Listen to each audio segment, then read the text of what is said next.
Good evening, everyone. I am here again, and um, I have my last interview for today, which belongs to the adolescent group. Okay, Prince Gian is 17 years old. So, Prince, what are your thoughts about gender and sexuality? Base sa akong nabalaan sa gender and sexualities, ah, ang gender sa una, ako nabalaan is duha lang siya, male o female. Nya, pag abot na kog high school, daghan day siya dito ko nakabalo. Nya, like naa siya kuan, naa siya LGBTQ+, etc. Nya, sa sexualities po, murag lalong gyud siya nga topic lang controversial din siya. Nya, sa sexualities man gud, diha na to makita kung unsa iyang pagtuo or unsa iyang attraction sa ubang tao, mga desires nila. Diha pod sila kuan kabalo kung comfortable ba sila sa ilang kuan, ilang sexualities. Sure. Um, akong opinion ani sa gender o sexualities kay lalong lang siya nga topic nya dili na ko siya maisa-isa sa pagkaron kay muna pala. That's all? Okay, thank you so much, Gian, for that very precise answer. Good morning, everyone. Sige lang, kami din sa house sa akong interviewee. My first interviewee is Miss Mary Rose Martel. She is 31 years old, and she's a mother, and she's also working as an admin assistant. So, yeah, hi Mary Rose, kumusta? Hi, thank you for having me. So for me, gender is something that the society is viewing about you, about like female or male. Ana. So tanaw nila sa imo kay male man ka based on your reproductive organ. So the society is telling you na okay, you're a mother, kay babae ka, ikaw sa balay, ikaw sa inani, sa inana. So more on about sa trabahoon sa usa ka babae. So Oo. yes, sa gender. Okay, how about sa kuan sis, sexuality? Sa sexuality, so unlike sa gender nga ang view dito is ang society ang focus, sa gender is more focus siya sa imong sarili.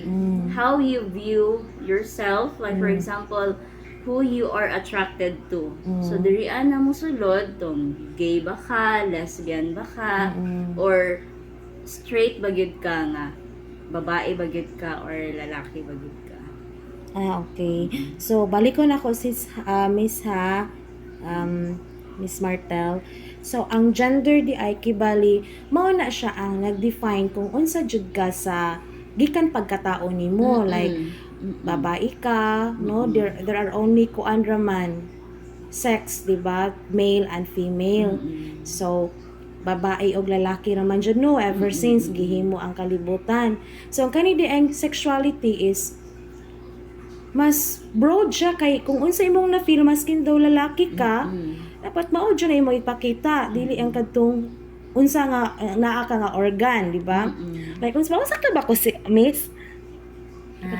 Sakto ba ta akong Oo, sa ako alang, sa ako ang perspective, sa ako pong nabasa, mo to siya. So, balik to sa Bible, there are only two distinct human being, natay male and female. And that is why, mo na siya ang gina-push sa gender na ang society, mayon sa imuha, nga okay, babae ka, dapat lihok babae ka. So, lalaki ka, dapat Masculine. lihok lalaki ka. Pero sa karon na grabe na ang freedom of expression, no? So diraan na mosulod gyud ang sexuality nga kanang dili na sila gabase sa society kung unsay tan-aw sa society sa ilaha, but more on expressing themselves as gay or lesbian ba. Mao na naanay mga kuan ron miss no kanang LGBTQ+, no? Yeah, accepted na pud sila. Sige, thank you kayo sa imong insight or sa imong thoughts, Miss Martel. Kanang na-appreciate gid din ako. Thank you kayo. Okay, bye-bye everyone. Hi, good afternoon everyone. I have here Sister Sonia Baulete Pariente, and she's 65 years old, and I will be interviewing her regarding sexuality and gender. Okay, Sister Sonia, what are your thoughts about gender and sexuality? Gender is only two. There are two genders, male and female. And sexuality is about, I think it's influence, from the influence of your surroundings and the community that you are in. Okay, so when you say influence, Sister Sonia, what do you mean by influence? Pwede ra ko magbinisaya. Yes, pwede ra kayo, sis. Okay.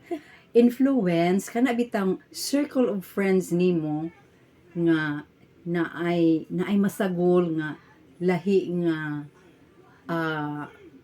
mga tao nga nagtuo sila nga tama sila, naa sila justification sa ilang kaugalingon, like lalaki sila, then tungod kay na-influence sila sa ilang palibot nga naay mga gay or mga lesbian, mauna nga gusto nilang mobilong ana nga group, mauna nga kanang mo justify sila sa ilang kaugalingon nga correct sila, pero para sa ako dili gyud, tungod kay ang gihatag ra gyud nga kanang gender sa Ginoo duha ra gyud, babae ug lalaki. Babae ug lalaki bitaw. So as based on the kuan bitaw no sa world karon, sister, no, we can see that there's a lot of kanang tumboy na og mga bayot. So nabilong na siya, as what you've said, sister, it belongs in the sexuality. Yes, sa sexuality na So siya. it's like kanang mga LGBTQ+, LGBTQ no? o mga kuan, mga gay o kana bitong transgender. Mao na sila nga mga okay. belong na sila sa sexuality.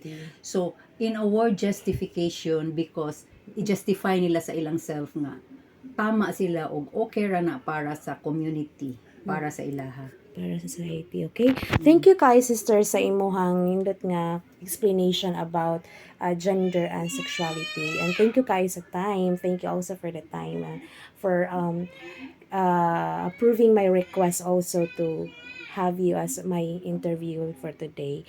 Sige, thank you sister, and sige, bye bye everyone. Bye bye. Salamat.